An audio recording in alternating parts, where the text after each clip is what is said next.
Master mushroom अब स्वास्थ्यवर्धक भोजन के रूप में भी उभर रही है, जो विशेष रूप से रोगियों के लिए लाभकारी है। इससे किसानों को भी आर्थिक रूप से लाभ मिल रहा है। राष्ट्रीय खुम्ब अनुसंधान केंद्र अन्य मशरूम प्रजातियों की गुणवत्ता बढ़ाने पर भी अनुसंधान कर रहा है, ताकि स्वास्थ्य व कृषि दोनों क्षेत्रों में इसका व्यापक लाभ। मशरूम को लेकर राष्ट्रीय खुम्ब अनुसंधान केंद्र सोलन के निदेशक डॉक्टर वीपी शर्मा ने जानकारी दी कि दुनिया भर में करीब 3000 ऐसी मशरूम की प्रजातियां पाई जाती हैं, जिन्हें खाया जा सकता है।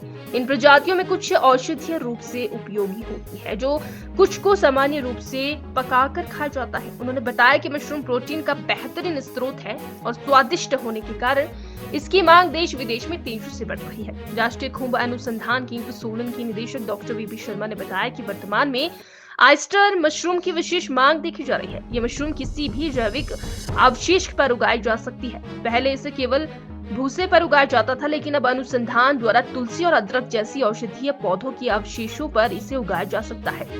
इसका परिणाम ये हुआ है कि मशरूम में अब तुलसी और अदरक के औषधीय गुण भी शामिल हो रहे हैं, जिससे इसकी गुणवत्ता में कई गुना वृद्धि हो रही है। सबसे पहले तो खुम्ब अनुसंधान निदेश में आपका स्वागत। और मशरूम की थोड़ी सी मैं चर्चा करना चाहूँगा इस मौके पे कि दुनिया में लगभग 3,000 के करीब मशरूम की प्रजातियां हैं जो खाने वाली है। इसमें से कुछ औषधीय मशरूम हैं, कुछ खाने वाले ही हैं, और कुछ ऐसे मशरूम हैं जिनमें औषधीय गुण भी हैं और खाने वाले भी हैं। तो इसी दिशा में एक मशरूम है जो खाने वाला है, जिसे ऑयस्टर मशरूम के नाम से जानते हैं। भारतवर्ष में उस मशरूम को ढिंगरी मशरूम भी कहते हैं। इस मशरूम को ग्रो करना बहुत ही आसान है और मशरूम की खेती किसी न किसी दूसरे अवशेष के ऊपर होती है। तो जो ऑयस्टर मशरूम है, इसकी खेती को हम किसी अवशेष के ऊपर कर सकते हैं।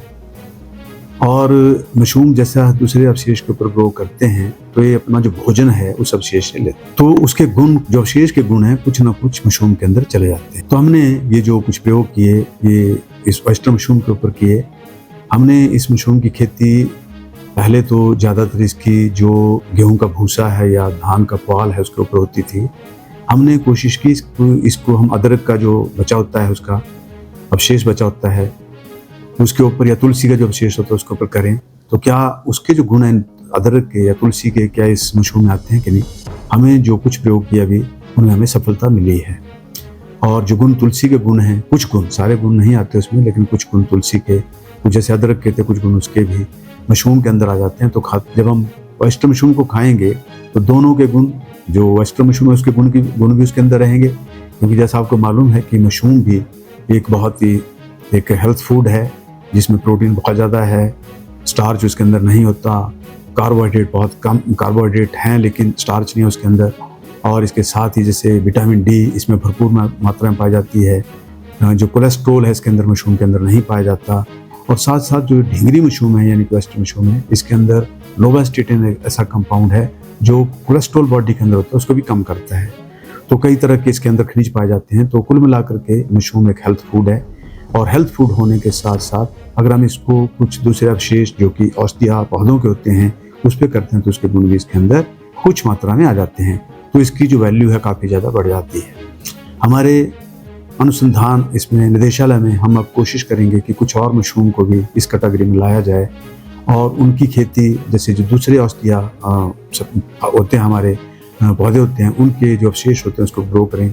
मेथी उसमें से है, धनिया उसको हम लाना चाहते हैं, जीरा हमारा उसमें प्रयोग हम उसमें लाना चाहते हैं, ताकि हम देखना चाहते हैं कि जो उनके गुण हैं इसके अंदर आएंगे तो खाने वाला जो भोजन, आने वाला जो भोजन होगा, ऑयस्टर मशरूम ग्रो करेगा, वो बहुत ही बढ़िया क्वालिटी का होगा, जिसके अंदर दोनों तरह के गुण होंगे। प्राइस की बात है, वो बहुत ज़्यादा उसमें फ़र्क नहीं पड़ेगा, क्योंकि उसके लिए एक अवशेष चाहिए ग्रो करने के लिए। हम गेहूं का भूसा भी लेते हैं या धान का पुआल भी लेते हैं, उसके बदले में अगर हमारे पास दूसरे अवशेष हैं, अवेलेबल हैं, तो उनका प्रयोग करेंगे तो इसमें कीमत के ऊपर बहुत ज़्यादा फर्क नहीं आएगा। सिर्फ हम थोड़ा प्रयोग करने पड़ेंगे हमें कि जो इसकी पैदावार है जो गेहूं के भूसे के मुकाबले कितनी कम आती है, और उसी प्रोपोर्शनेट में इसकी कीमत थोड़ी बहुत बढ़ सकती है।